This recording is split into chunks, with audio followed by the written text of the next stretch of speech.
చిన్న బిడ్డలు ఎంతో మంది చదువుకునే వాళ్ళు ఉంటారు, ఉద్యోగాలు చేసుకునే మహిళలు ఉన్నారు, ఇక పెద్దవాళ్ళు కూడా బస్సులలో ప్రయాణిస్తుంటారు. వీళ్ళందరికీ కూడా ఉచిత bus is going to make sense. Chandrababu గారికి చెప్తున్నాం, మహిళల కోసం మీరు ఇది చేస్తే ఇది one of the best schemes అవుతుంది. దయచేసి ఉచిత బస్సును వెంటనే అమలు చేయాలి అని చంద్రబాబు గారిని కాంగ్రెస్ పార్టీ డిమాండ్ చేస్తుంది.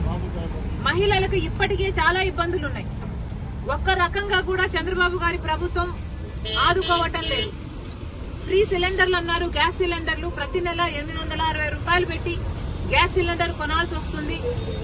3 సిలిండర్లు ఫ్రీ అన్నారు, దసరా అన్నారు, ఇప్పుడు దీపావళి అంటున్నారు, ఇక సంక్రాంతి అంటారేమో అర్థం కావటం లేదు. ఇలా ఏ రకంగా కూడా మీరు ఆదుకోవటం లేదు. నిత్యావసర ధరలు చూసుకుంటే కందిపప్పు 100 రూపాయలు,